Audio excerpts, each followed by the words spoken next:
Então, gente, boa noite de novo. Que bom que vocês estão aqui com a gente. Hoje a gente vai começar dar continuidade, né, ao módulo do Instituto Bíblico Raízes com a segunda aula. Eu até botei mensagem no grupo que quem não tivesse conseguido ler nada ou tivesse no meio do caminho, que não teria problema nenhum para a gente participar, estar junto. E queria que vocês também colocassem alguma questão que vocês possam ter chamado a atenção de vocês na leitura, ou alguma questão pessoal mesmo no final. Vocês não precisem ficar com vergonha, podem fazer perguntas e podem ficar à vontade para fazer colocações quando a gente terminar, tá bom? Vou compartilhar a tela aqui com vocês para a gente começar.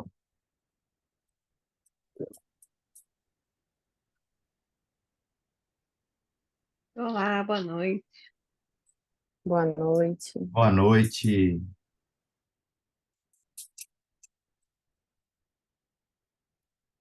Estão vendo minha tela?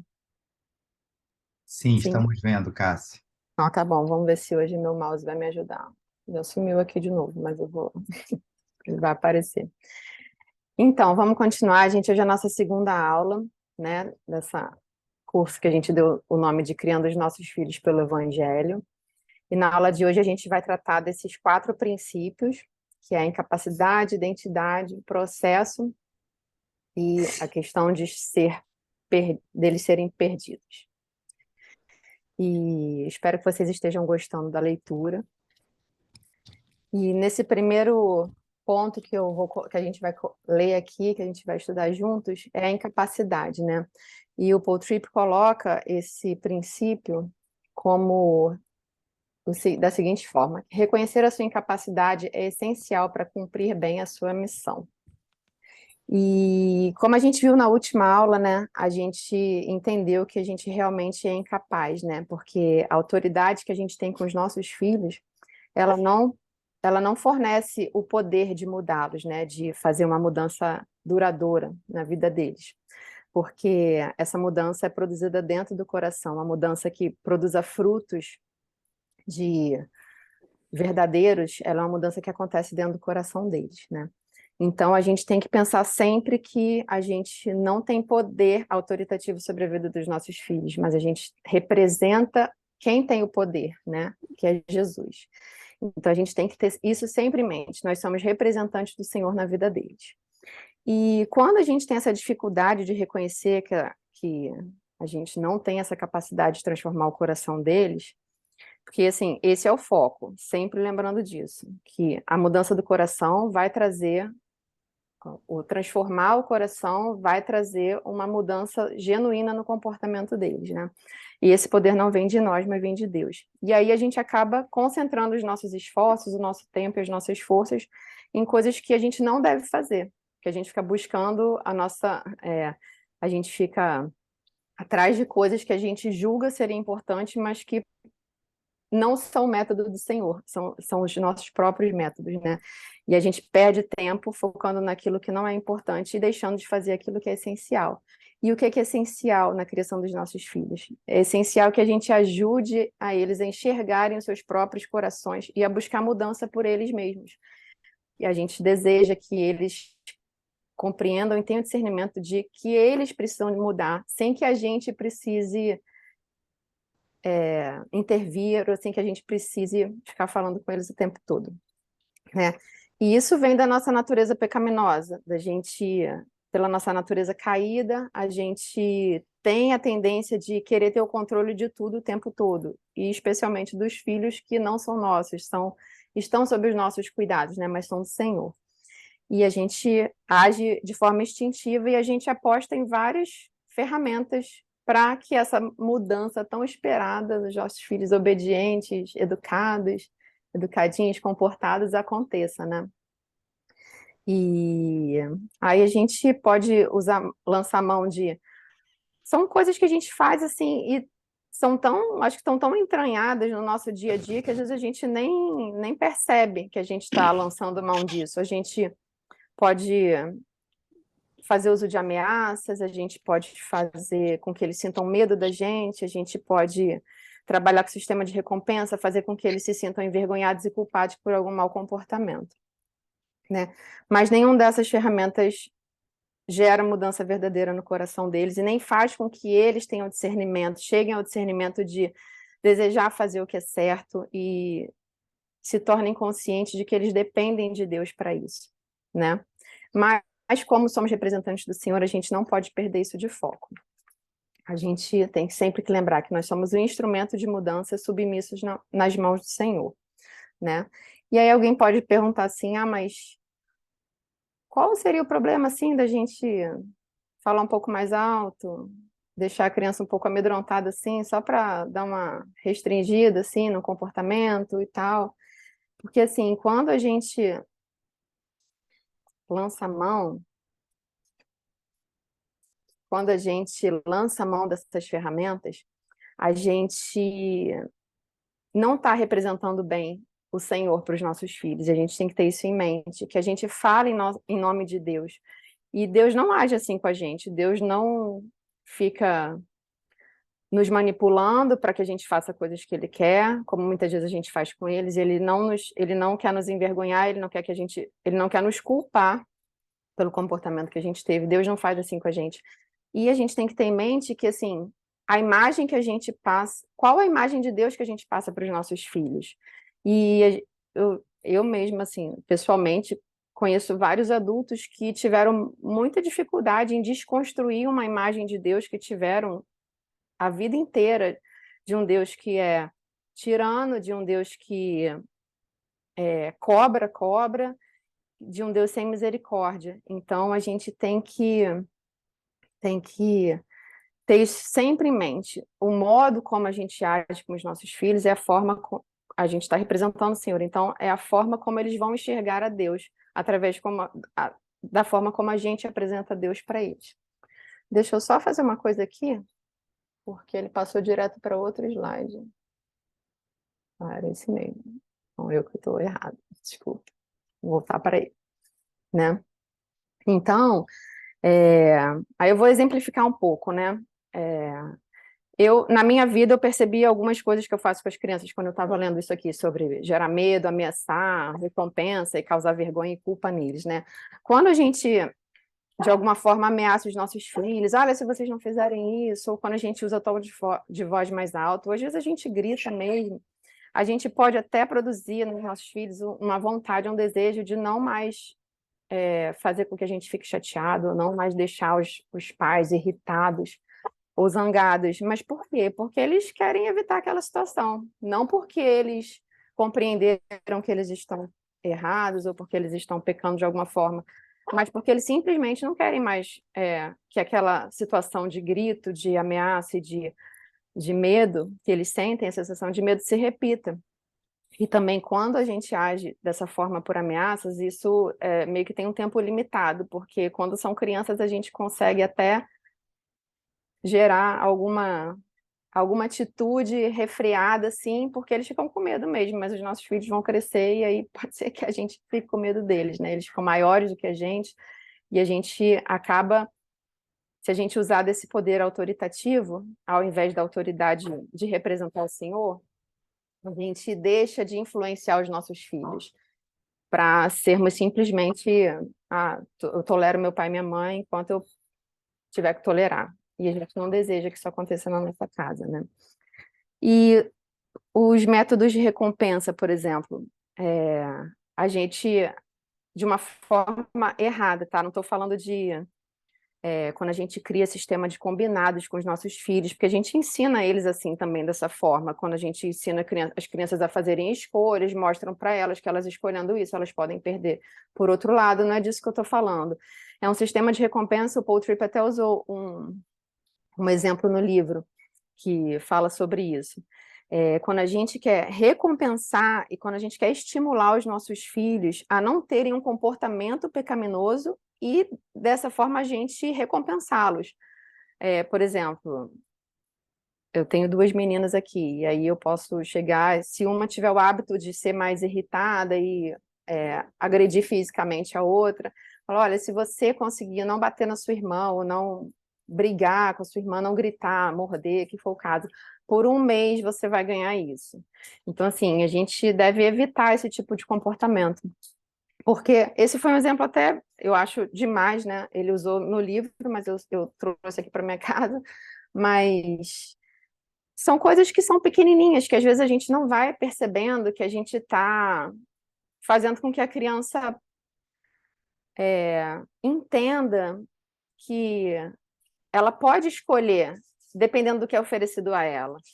Ah, se você não tiver esse comportamento, a mamãe e o papai vão te dar isso aqui. E aí eles vão pesando na balança. E isso vai gerando neles mais egoísmo, eles vão se tornando mais egocêntricos. E aí eles vão começar a crescer sem ter muito discernimento moral, porque eles vão pensar cada vez mais naquilo que é bom para eles, naquilo que estão me oferecendo, e não exatamente em fazerem o que é certo, ou serem responsáveis e respeitáveis e respeitar as pessoas. Eles não vão estar aprendendo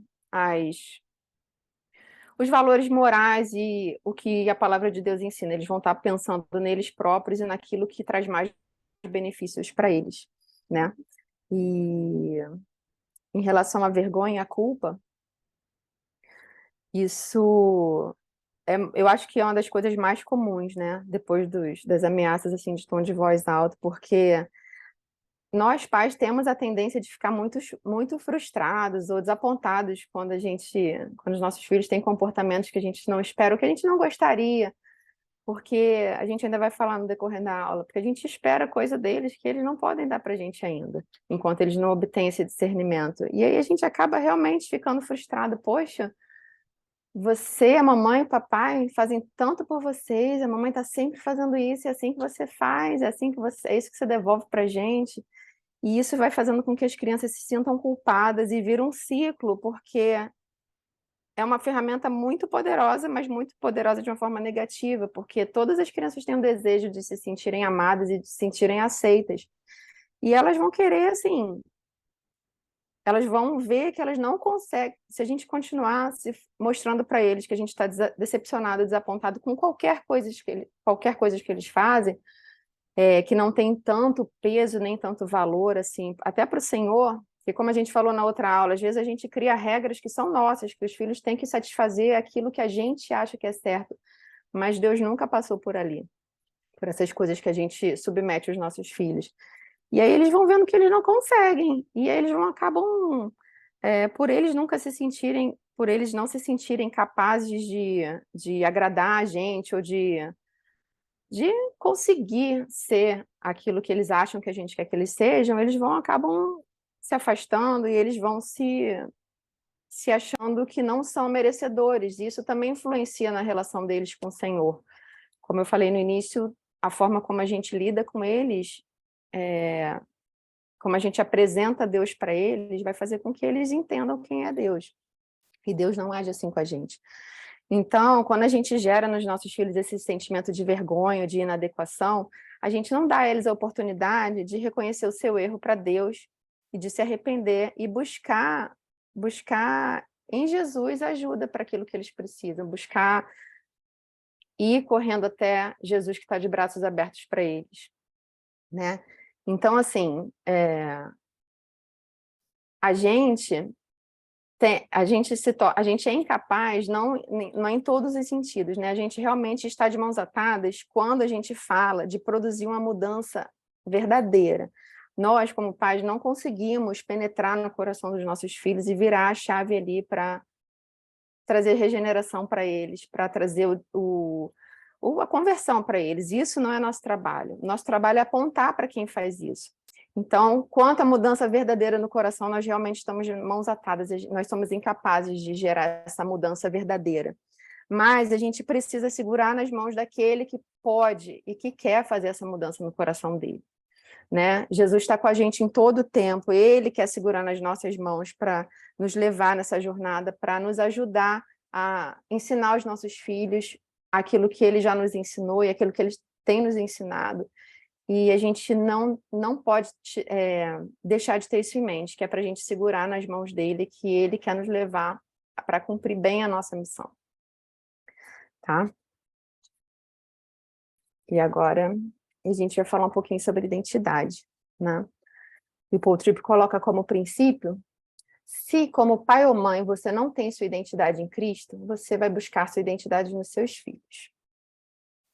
Sua atitude como pai ou mãe é sempre moldada por onde você busca identidade, né? Então, o Paul Tripp, ele começa falando que o assunto identidade é uma coisa muito complexa, né? A gente aqui não vai falar nada de psicologia nem nada disso, até porque não tem nenhum domínio para falar sobre isso.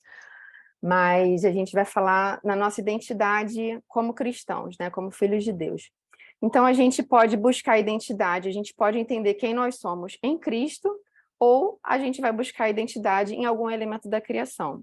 Não tem outra opção. Ou a gente busca quem nós somos em Deus que nos fez, ou a gente vai buscar compreender quem nós somos em algum elemento da criação. E aqui ele focou bastante nos filhos, né? Ele deu vários exemplos no capítulo de situações onde os pais buscavam sua identidade nos seus filhos, na criação dos filhos, e os desentendimentos que isso desenrolava, né? E eu queria que a gente pensasse um pouco agora sobre, que a gente ficasse pensando e analisando a forma como nós nos vemos como indivíduos, como homens e como mulheres, e como nós vemos os nossos filhos também como indivíduos. Eles não são apenas nossos filhos, eles são indivíduos, né? Eles ainda são filhos aqui tem pais de filhos pequenos, adolescentes, já adultos, provavelmente, mas eu queria que a gente pensasse durante a nossa conversa aqui sobre como a gente se vê como pessoas, né? Como homens e mulheres, e como a gente vê os nossos filhos. Então, assim, essa pergunta, quem eu sou, é uma das perguntas básicas que todas as pessoas precisam de resposta para poder caminhar todos os dias, né? E todas as pessoas lidam com 3 demandas durante a sua vida. Eu sou quem eu quero ser, eu sou quem os outros querem que eu seja, ou eu sou quem Deus quer que eu seja, né? E quando a gente vive debaixo da premissa dessas 2 primeiras demandas, a gente passa uma vida inteira tentando se encaixar onde a gente não vai encaixar. Quando a gente deseja ser quem a gente quer, a gente se torna escravo da nossa própria vontade. E quando a gente deseja ser quem os outros querem que a gente seja, e os outros eu falo da própria família, pais e mães, da igreja, de amigos, de uma rede de colegas de trabalho, enfim, de um grupo que a gente esteja inserida, né? E a gente acaba se tornando escravos desses 2 tiranos, porque a nossa vontade e a vontade das pessoas, elas nos escravizam, porque a gente vai correr atrás de corresponder a expectativas que nunca vão ser supridas. Porque a nossa identidade, ela não está em quem eu quero ser, não está em quem os outros querem que eu seja.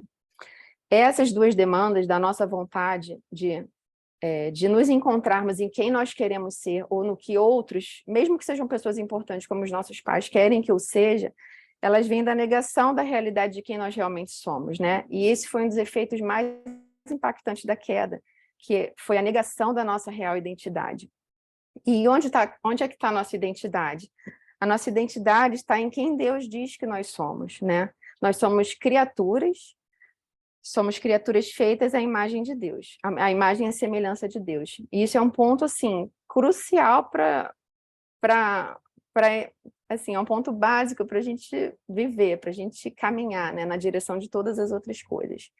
A queda, a desobediência de Adão e Eva, ela corrompeu essa imagem de Deus em nós, ela manchou essa imagem de Deus em nós, mas ela não apagou a imagem de Deus em nós. Então, apesar disso, a gente tem a imagem de Deus em nós, embora distorcida. E a gente precisa apontar isso para os nossos filhos, né? E eu queria falar um pouquinho agora de cosmovisão. Por quê? Eu estava Cássia, pensando... Cássia, Oi, oi. Só, fala. assim, acho que é importante fazer a correlação, falar um pouquinho mais, Cássia, do que como a questão da gente ter a nossa identidade em Deus afeta a nossa criação dos nossos filhos, Cássia. Se você pudesse falar mais um pouquinho sobre isso. Vou falar. Mas eu vou falar aqui, seguindo. Pode ser? Pode, claro. Não, sim, vou falar assim. Aham. É, e aí eu fiquei pensando nessa questão da cosmovisão e da nossa identidade, né? Por que que a gente atrela a identidade com a cosmovisão? Porque a nossa identidade, ela é uma parte e produto também da nossa cosmovisão, né? Porque a visão de mundo de uma pessoa é aquele compromisso básico do coração dela, é aquilo que está arraigado assim no nosso coração, que faz com que a gente se mova na direção daquilo que a gente acredita, na direção daquilo que é caro para a gente. Então, a compreensão da nossa identidade, a resposta para quem eu sou, ela só pode ser respondida de forma fiel e satisfatória por Deus, que foi quem nos criou. E essa definição aqui, que é do James Sire, ela é uma definição bem completa, mas que nos ajuda a compreender e para a gente poder até aplicar isso com os nossos filhos, sobre sobre como que a gente atrela a identidade com a nossa cosmovisão. A cosmovisão, ela é um compromisso, ela é uma orientação fundamental do coração, que pode ser expressa como uma história no conjunto de pressuposições, que nós sustentamos sobre a constituição básica da realidade e que fornece o fundamento no qual nós vivemos, movemos e nos existimos. Então, ela é aquilo, a nossa visão de mundo, ela é aquilo com que o mais íntimo do nosso coração está comprometido. E ela se expressa no nosso dia a dia e sustenta tudo aquilo que a gente entende ser básico para a realidade da nossa vida. Então, a partir dela, a gente vai entender quem nós somos, onde nós estamos e como nós vamos viver. E nós, tendo a nossa identidade em Deus, entendendo que nós somos criaturas, somos filhos, fomos criados à imagem e semelhança de Deus, isso vai afetar diretamente na forma como a gente cria os nossos filhos. Por quê? Nossos filhos precisam estar desde cedo, desde sempre, inseridos na cosmovisão cristã. Porque a narrativa que expressa a cosmovisão bíblica, ela responde todas essas questões. Então, a gente precisa banhar os nossos filhos desde sempre, com a grande história de redenção, com a grande história de amor de Deus pelo seu povo, explicando para eles desde o início sobre a criação, sobre a queda e sobre a redenção, porque ali a gente consegue encontrar resposta, a gente consegue ajudá-los a ter resposta para os dilemas que eles vão enfrentar, para as perguntas que existem para todas as pessoas. Por que que as coisas são difíceis? Por que as pessoas sofrem? Por que as pessoas são más? Por que nós somos maus uns com os outros dentro da nossa própria casa?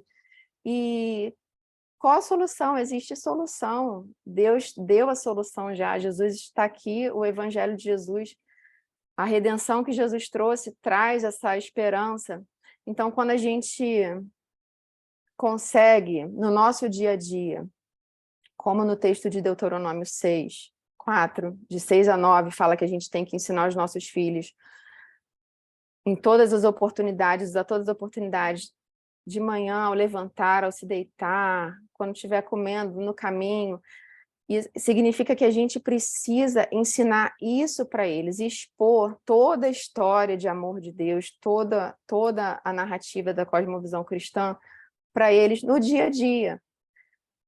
Claro que a gente não é ficar pregando para os nossos filhos, mas assim, é inserir aquilo que eles vivem dentro da narrativa da história bíblica, né? E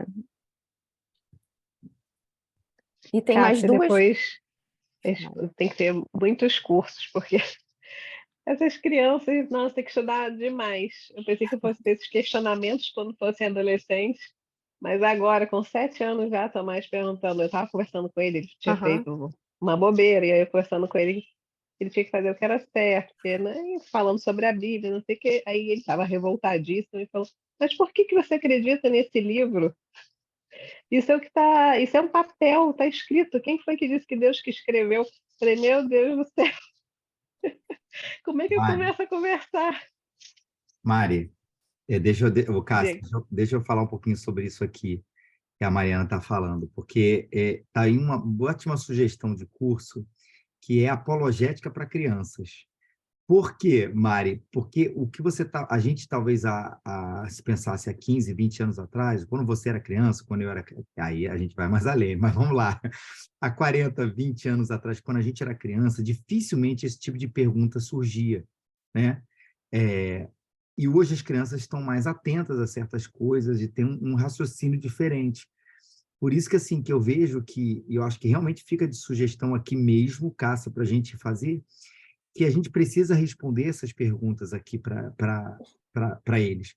O que você falou aqui, eu tenho certeza, Mari, que assim, muitos outros aqui vão se identificar com esse tipo de curiosidade ou de questionamento que eles fazem, né? Volta e meia tem alguma coisa que vai nesse respeito, ou seja, a gente não parte já do pressuposto de, com eles, né, sempre. Na nossa fala, sim, mas de que eles já estão acreditando, né, que Deus existe, que a Bíblia é a palavra de Deus e em Cristo Jesus, né?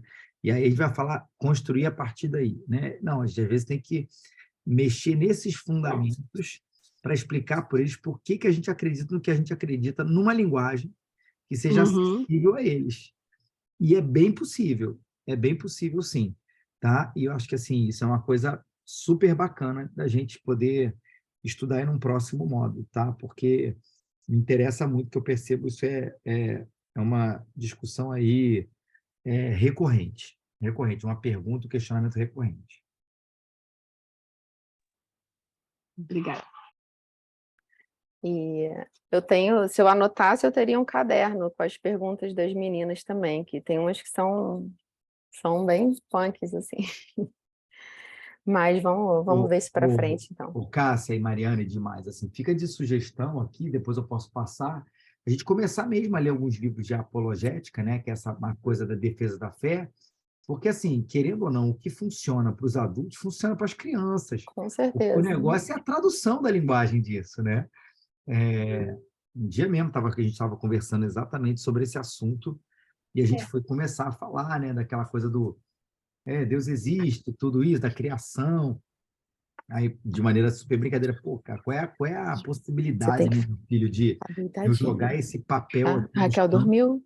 e surgir aqui um desenho? Pô, impossível, surgir essa história em quadrinhos aqui, né? Cara, pai, é impossível. Então, né? Como é que é, assim, um mundo que é muito mais complexo que essa história de quadrinho, que você tem certeza que alguém criou, certeza absoluta, né? Eu joguei, tipo, um negócio do Homem-Aranha ali. Ah, você acha que isso aqui apareceu do nada?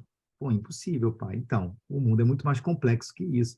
Então, assim, usando os exemplos, adaptando a linguagem, quando a gente começa a ler sobre apologética, é bem legal a gente conseguir aplicar isso para os nossos filhos, né? Repito, traduzindo a linguagem e os exemplos. Legal. Desculpa. Tem a experiência que eu tive aqui em casa, assim, por isso que eu quis falar da cosmovisão cristã, é que inserir toda a narrativa, passar isso para eles, ajuda muito no começo, meio e fim, assim, tem, pelo menos aqui, deu para elas entenderem, entre aspas, qual era o plano, entendeu? Então, e tem livros também de criança que falam sobre isso, depois eu posso botar para vocês, assim, que falam, né, de uma forma que eles compreendam, e é bom, mesmo que seja repetitivo, é a mesma história, mas contada por pessoas diferentes, porque aquilo ali vai ficando. Então, eu acho muito interessante a, a inserção, a inserção da narrativa da cosmovisão cristã no dia a dia. Eu acho até que eu mandei o artigo que a gente escreveu lá no curso para vocês, eu posso mandar de novo, porque a narrativa bíblica, ela responde muitas perguntas. A gente consegue responder muitas das perguntas deles. Claro que vão ter coisas pontuais, vão ter coisas específicas, mas assim, a gente consegue, de uma forma ou de outra, trazer algum tipo de resposta para eles, na grande parte das coisas, quando a gente consegue aplicar a narrativa da criação, da queda e da redenção. Depois eu passo. Não, eu ia falar, Cássia, assim, que é muito importante também. a apologética é uma ferramenta maravilhosa para levantar algumas coisas, mas, assim, o que você falou é o principal, é a afirmação dessas verdades, né? Que a Cássia está falando aqui, né? Do princípio mor da Escritura, né? Que é a criação, né? Deus criou todas as coisas, houve a queda, né? Houve um problema na humanidade, tudo, o homem se afastou de Deus, Cristo veio, né? E redimiu todas as coisas e um dia redimirá por completo na nova criação, né? A criação, a queda e redenção. Por isso que a gente fala que isso é a grande narrativa bíblica, que o tempo inteiro esse é o grande assunto que está permeando aí a Bíblia. E isso se insere no dia a dia. O tempo inteiro, Cássia, a gente vai, obviamente, eventualmente lidar com Deus existe, a Bíblia é a palavra de Deus e essas coisas, mas a nossa afirmação é o pressuposto, né? O pressuposto de que isso é verdade. E a gente tem que sempre partir dessa realidade, né? De que aquilo ali é verdade, de que aquilo ali é a realidade do ser humano, e de que, assim, pô, cara, né?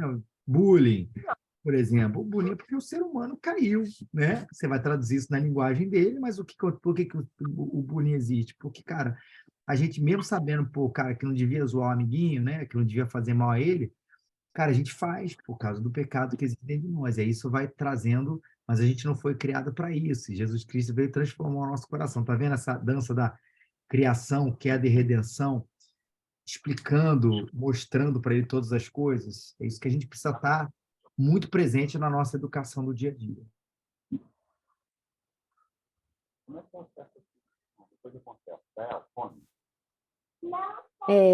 E para fechar esse princípio da identidade, isso é algo para a gente compreender para a gente e para os nossos filhos, né? O que o Felipe falou no início, que a gente aprende para a gente é para eles também. E às vezes a gente está aprendendo para eles e a gente nem aprendeu para a gente ainda, né? Que o coração do homem, ou ele está submetido a Deus, ou ele está em rebeldia a Deus. Então, desses dois motivos base que o Hermann Doivert, ele coloca, ele ensina que todos os empreendimentos humanos, eles partem do coração.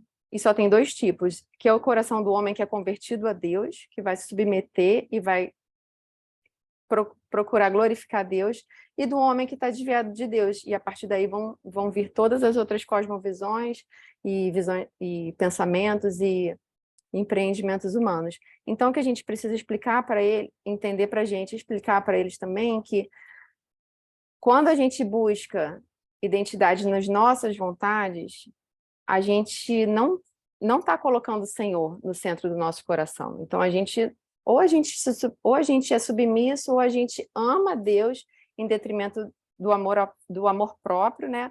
Ou a gente ama nós mesmos em detrimento do amor a Deus. E não tem outra opção. Nosso coração é assim. Deus nos fez seres humanos adoradores. Ou a gente adora a Deus, ou a gente adora algum elemento da criação. Tá? Isso é algo importante que a gente consegue aplicar bastante isso no dia a dia. Até nas briguinhas bobas, a gente consegue falar, olha, você não pode brigar com seu irmão por conta de um filme. Você pode não gostar, você não pode fazer isso com a pessoa por conta de, sei lá, aqui em casa isso acontece direto. Você não pode amar mais um desenho do que amar sua irmã, porque você está amando errado, você está dando prioridade, você está dando mais valor a uma coisa que não tem tanto valor assim. Então, a gente consegue aplicar essas definições e isso que a gente está falando aqui no dia a dia. E aí eu queria que a gente pensasse... Fica no sofá, filha. Que a gente pensasse, né, de que forma a gente tem influenciado os nossos filhos a construir sua identidade, né? Que a gente vive numa sociedade que valoriza muito o individualismo, e hoje em dia a gente ouve muito que a gente não precisa de ninguém, que a gente é autossuficiente. Então, como é que a gente tem ajudado os nossos filhos a construírem a identidade deles?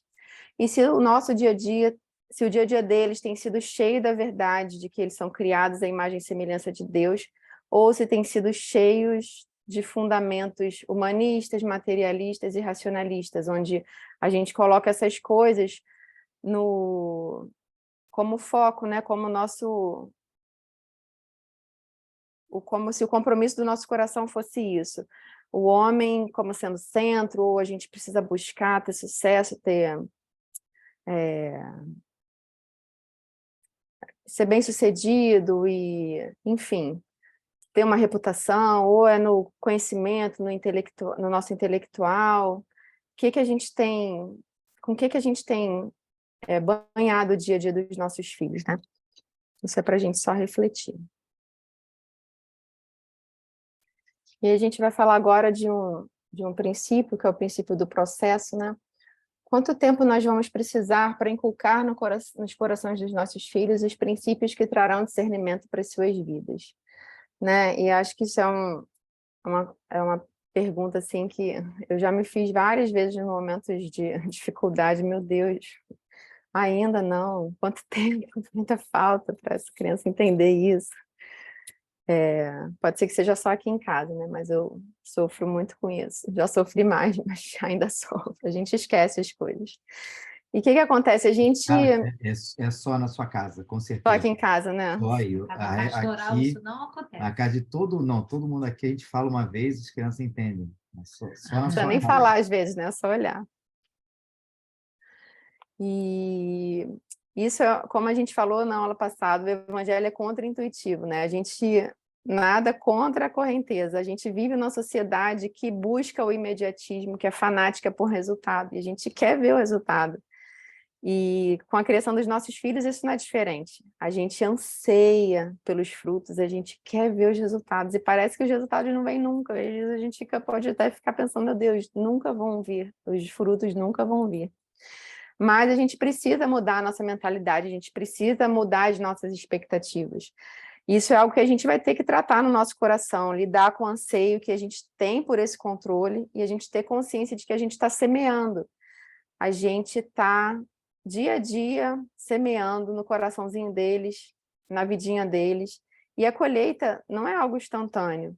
Uma boa colheita, ela tem um tempo certo para acontecer. Então, a gente precisa saber que esse tempo ele é determinado pelo Senhor, não por nós, os semeadores. É o Senhor que determina o tempo para a colheita de cada coisinha que está sendo semeada, de cada coraçãozinho que está sendo semeado. E isso normalmente ocorre a longo prazo, né? A gente não tem que ficar buscando nem esperando esse resultado imediato, que a gente vai se frustrar e vai acabar descontando nos nossos filhos. A gente precisa ter essa percepção. E, assim, como é um processo, essa mudança, a conversão deles, ela não é algo que é pontual, assim, a mudança no comportamento deles, não é de uma vez por todas. Ela é um processo, não é um evento único.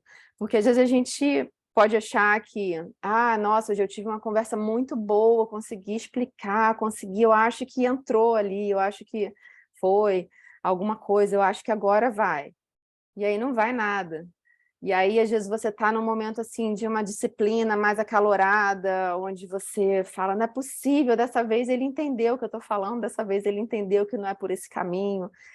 E aí nada. Ou, de repente, mesmo num culto, você vê o seu filho lá sozinho com os amiguinhos dele lá, e você vê ele orando sem você falar para ele fechar os olhos e orar, e você bota a expectativa, falar, agora vai, converteu. Mas a gente precisa entender que são expressões fragmentadas, são momentos no dia a dia, e é um processo que dura uma vida toda, demora o tempo determinado pelo Senhor. A gente não deve se basear ficar concentrando nas nossas expectativas em eventos únicos, em grandes momentos, né? O Francis Schaeffer, naquele livro A Verdadeira Espiritualidade, ele até comenta sobre isso. Ele compara o novo nascimento, né, que é um ponto importantíssimo na nossa caminhada, é o marco zero ali, né? Só que a gente não fica estagnado nele. Então, se a pessoa converteu e acha que aquilo ali é o evento da vida dela, não, aquilo ali é o ponto de partida. E aí, a gente precisa, depois de nascer de novo, a gente precisa aprender todos os dias as verdades da palavra de Deus, que vão nos libertar do nosso eu, que vão nos libertar da nossa velha natureza E quando eu falo a gente, é o nosso ensinar para os nossos filhos também. Então, a gente precisa ensinar eles todos os dias as verdades do Evangelho, a gente precisa trazer discernimento para eles, explicar no dia a dia deles, naquilo que acontece com eles, e apontar sempre para Cristo. E isso é um trabalho que não temos como dimensionar quando ele vai terminar, né? E aí eu fiquei pensando nessa caminhada, né? O Eugene Peterson tem essa frase que é uma longa obediência numa mesma direção. Na verdade, ele até escreveu um livro com esse título. E aí eu pesquisei no Google as maiores estradas do mundo. Aí eu vi essas duas aqui. Uma é a Pan-Americana, que cruza a América quase inteira, e outra é na Arábia Saudita. É uma estrada reta, ela é reta, assim, 260 quilômetros reto, sem curva, sem nada. E esse é o nosso papel, é a gente se manter fiel ali, numa longa obediência, nessa mesma direção, a direção que aponta para Cristo. Eu sei que pode parecer repetitivo, mas é no caminhar, é no acordar, durante o dia, em todos os momentos, as oportunidades que a gente tem, a gente ensina as verdades cristãs para os nossos filhos nesses momentos. A gente pega na mão deles e a gente vai caminhando com eles, a gente vai ensinando eles a terem discernimento. A gente precisa dar o suporte para eles em todos os aspectos físicos, mas também nos emocionais, nos espirituais, e mostrando sempre a direção que aponta para a cruz de Cristo. Porque Deus se aliançou conosco e Ele cumpre as promessas dele. Então, Ele vai cumprir o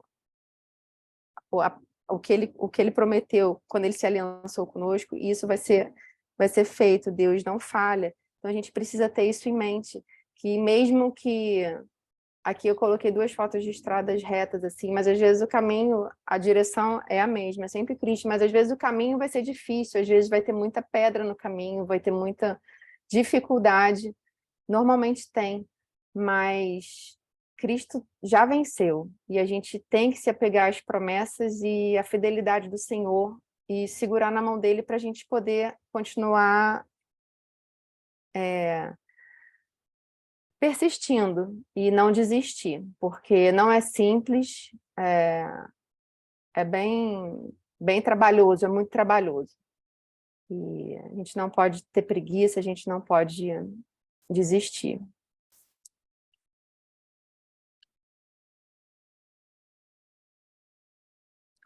E acho que esse é o último princípio dessa aula. Aí eu coloquei essa fotinha aqui, que realmente parece que essa criancinha aqui está perdida mesmo, né? E ele coloca que, para a gente entender que, como pais, a gente não lida somente com mau comportamento. O mau comportamento não é algo que existe por ele próprio, né? Mas se trata de uma condição que produz esse mau comportamento, né? Então, a gente precisa entender qual a condição dos nossos filhos. Nossos filhos, realmente, eles se encontram perdidos. E quando eu digo os nossos filhos, são os filhos que não encontraram com Cristo ainda. Os nossos filhos estão no caminho. E a Bíblia, né, ela fala bastante sobre isso. A forma como a Bíblia vê o ser humano mostra que por trás de toda a desobediência dos nossos filhos, na nossa própria obediência, né, existe um coração caído e corrompido pelo pecado. Então, é essa condição que produz o comportamento dos nossos filhos. E ter entendimento disso pode mudar drasticamente a nossa forma de agir com os nossos filhos, porque às vezes a gente fica se fixando naquilo ali, o meu filho, cara, não é possível que eu estou fazendo isso de novo, acabei de falar. Nossa, eu falo isso todo dia, várias vezes, eu estou falando aqui, eu estou me vendo, estou me ouvindo, tá? Eu estou ouvindo o que eu mesma falo. E a gente toma aquilo como pessoal, a gente toma aquilo como se os nossos filhos quisessem estar implicando com a gente. Claro que uma vez ou outra eles podem fazer bobeirinha mesmo, mas isso demonstra aquilo que a condição do coração deles. Eles estão afastados de Deus. A natureza deles é caída, eles ainda não foram regenerados. Então isso vai afetar tudo que eles fazem, né? E a Bíblia ensina que o nosso coração, ele é o núcleo da nossa personalidade, e nele estão centradas todas as nossas capacidades de cognição, as nossas vontades, os nossos sentimentos, as nossas afeições. Então, esse coração, dele partem do nosso coração parte tudo aquilo que a gente faz. Tem um livro que eu li que eu gosto muito, depois eu vou até botar na bibliografia, que é o do James Smith, que se chama Você é aquilo que você adora, você é aquilo que você ama. E ele explica que o nosso coração, ele é como uma bússola que aponta na direção daquilo que a gente ama. E como eu falei antes, né, o coração humano, ele tem duas opções: ou ele ama Deus em detrimento dele próprio e da criação, ou ele ama a si próprio ou ama alguma outra coisa da criação em detrimento do amor a Deus. Então, a gente precisa ter isso, assim, ter isso como base para a gente poder lidar com os nossos filhos. Entender que eles agem da forma que eles agem porque o coração deles não está apontando para o Senhor ainda. Então, a gente precisa ajudá-los a terem esse entendimento de que eles precisam de salvação, de que eles precisam de regeneração, né? Eu vou ler só esses 2 textos com vocês para a gente mostrar o que a Bíblia fala sobre o coração, qual a importância que a Bíblia dá para o coração. Provérbios 4:23 diz: sobre tudo o que se deve guardar, guarda o coração, porque dele procedem as fontes da vida. E Lucas 6:45 diz que o homem bom tira coisas boas do bom tesouro que está em seu coração, e o homem mau tira coisas más do mal que está em seu coração, porque a sua boca fala do que está cheio o coração. Isso remete a um pouco ao que a gente falou lá no início, que aquilo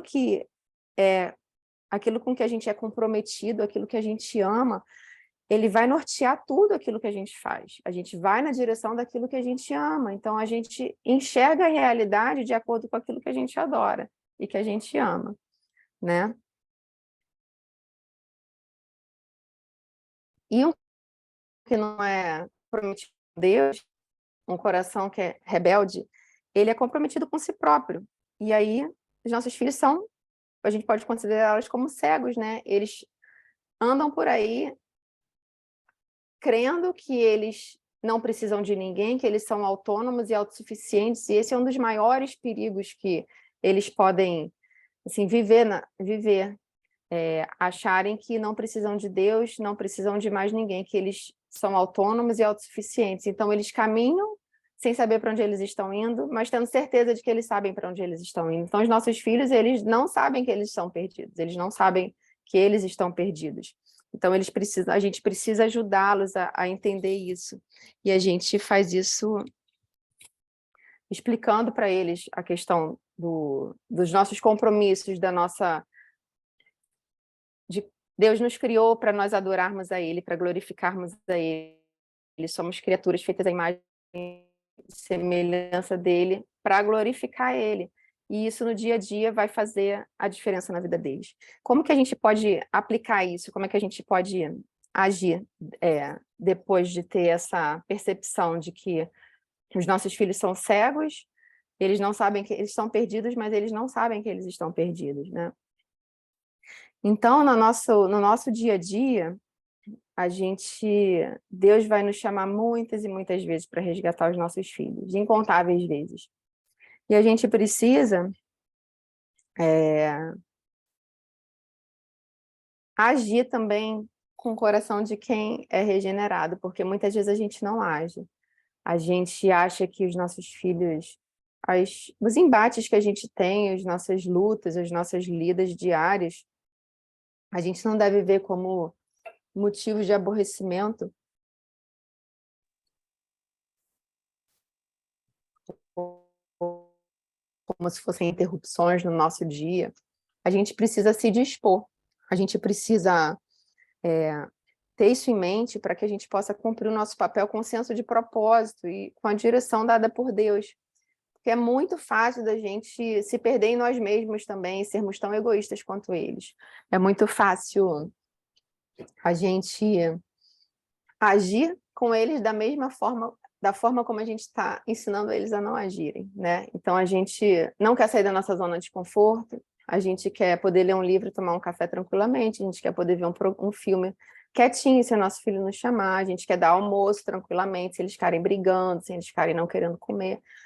Mas Deus não nos chama a isso, ele nos chama a termos paciência, a sermos exemplo da graça de Jesus para os nossos filhos. E isso não é fácil, isso é muito difícil, porque a gente precisa se esvaziar de nós mesmos todo dia, toda hora, para poder ser o exemplo, para poder mostrar a misericórdia de Jesus. Né? Jesus vem ao nosso encontro o tempo todo, e a gente precisa ser essa representação para eles, né? E aí aqui como que a gente faz isso? O ensino da palavra é algo constante. O Espírito Santo, ele age no coração dos nossos filhos pela palavra também. A gente vai semeando, a gente vai, em cada oportunidade, explicando. De todas as formas, eles aprendem na igreja, eles aprendem nas nossas devocionais em casa, eles aprendem quando eles veem a gente lendo, quando eles veem a gente estudando, quando eles veem a gente amando a Deus. Isso é uma coisa, eu acho que é uma das coisas mais fundamentais, é o nosso exemplo. É os nossos filhos entenderem e comprovarem que a gente ama Jesus, que a gente quer obedecer, não porque a gente precisa, mas porque a gente é grato, porque é um amor que não tem como ser de outra forma, né? Eles verem a gente ensiná-los a ser gratos por tudo, a estarmos contentes com as coisas que o Senhor nos deu. E assim, isso é aplicado nos momentinhos com eles, em tudo. As minhas filhas são pequenas, então os exemplos que eu tenho são de crianças na idade escolar, assim, num dever de casa, crianças que querem... A gente é encharcada, a gente vive na sociedade consumista, tudo, para onde você olha, é sempre vendendo alguma coisa, botando na internet. As crianças outro dia eu fiquei até assustada. Mamãe, você pode colocar no carrinho, isso aqui no seu carrinho? Carrinho da Amazon. Você pode procurar isso aqui, e se achar com preço bom, você pode botar no seu carrinho. Porque elas ouvem a gente falar. E assim, e aí a gente explica, a gente ensina, a gente vai no nosso ordinário, na nossa rotina, a gente pregando a palavra e não pregando como um sermão, mas a gente fornecer a palavra, semear a palavra para eles, e aí a gente, num momento específico, a gente lembra aquele dia que a gente estava falando sobre aquela palavra, ó, é isso aqui, aplica aqui. Eu lembro que uma vez eu estava fazendo minha devocional, aí eu li um texto de João, que vou lembrar tudo agora, que muitos dos líderes religiosos creram em Jesus, estavam ouvindo Jesus falando e creram em Jesus, mas saíram dali e não contaram para ninguém, não quiseram contar que eles tinham crido em Jesus, porque eles não queriam que os outros líderes religiosos ficassem falando deles. E aí, na hora, assim, depois que elas voltaram da escola, ficaram conversando e falaram um caso que tinha acontecido na escolinha, e eu lembrei desse texto, falei com elas, falei, mamãe estava lendo a Bíblia de manhã e tal, é isso aqui que João estava ensinando, que a gente não pode se envergonhar para os nossos amigos que a gente tem um Deus que nos ama e que a gente o ama também, que a gente quer obedecer. E aí você vai aplicando. Quando a gente semeia, o Espírito Santo vai trazendo ao coraçãozinho deles o discernimento, ele vai usando aquela palavra que foi semeada para trazer esse entendimento e para ir regenerando o coraçãozinho deles. Em tudo, todo o tempo a gente precisa estar orando, pedindo, clamando ao Espírito Santo para fazer a obra que é dele, né? Porque a gente faz a nossa parte e a gente pode depender do Espírito Santo, que é ele que convence do pecado, é ele que tira o coração de pedra dos nossos filhos para dar a eles um novo coração. E a gente precisa se submeter, a gente precisa, mais uma vez, abrir mão das nossas vontades, dos nossos achismos, do que a gente pensa que é melhor, o que é certo, o que é errado, e se submeter totalmente à vontade de Deus. A gente precisa renovar a nossa mente para a criação dos nossos filhos também, né? E nisso tudo, a gente não pode deixar de mostrar para eles, depois, assim, quando eles começam a ter esse discernimento, esse entendimento de que eles são miseráveis pecadores, como nós também somos, muitas vezes as crianças podem pensar, mas e aí, o que eu faço? Não tem esperança para mim, eu não vou conseguir nunca fazer tudo que é certo, porque a gente não consegue mesmo. Mas quando a gente tem semeado a esperança do Evangelho, a gente vai relembrar eles, vai ajudá-los a não se sentirem ansiosos, porque eles não conseguem fazer o que eles querem fazer de atitudes certas, porque a gente erra e a gente vai continuar errando. Até que ele venha, a gente vai tentar acertar e buscar pedir perdão quando a gente errar, pedir para o Senhor nos ajudar, nos dar o coração arrependido, e que a gente caminhando sempre nessa direção da esperança que o Evangelho de Jesus traz para a gente andar de mãos dadas com eles, resgatando eles, todas as vezes que forem precisas, e nós precisamos segurar nas mãos do Senhor, nas mãos de Deus, porque Ele que nos sustenta, Ele que nos ajuda, e Ele que quer nos usar para sermos instrumentos dele na mão dos nossos filhos. Então, era isso que eu queria falar com vocês. A gente precisa tentar não dar espaço para o desânimo, para a irritação, para a frustração, porque é muito fácil da gente ficar assim. A gente se frustra mesmo. A gente precisa pedir ao Espírito Santo para nos ajudar em todo o tempo, que a gente possa se dirigir aos nossos filhos com a graça que Ele nos trata, com sabedoria, com perdão e com verdade. E pedir para que o Senhor nos capacite mesmo como pais. Às vezes a gente vai fazer orações no meio da briga lá, você está ouvindo as crianças ou os filhos, você está ouvindo ele te confessar alguma coisa e tal, e a gente está ali pedindo ao Senhor para nos dar discernimento, para nos ajudar a ajudar os nossos filhos, né? A chegarem ao conhecimento dele, a levarmos os nossos filhos ao entendimento de que eles já têm um Salvador, de que eles têm Jesus que está de braços abertos para quando eles precisarem e se arrependerem e pedirem um coração novo para ele, né? Só o Evangelho que pode dar um coração novo, só o Espírito Santo e através do Evangelho pode dar um coração novo para os nossos filhos.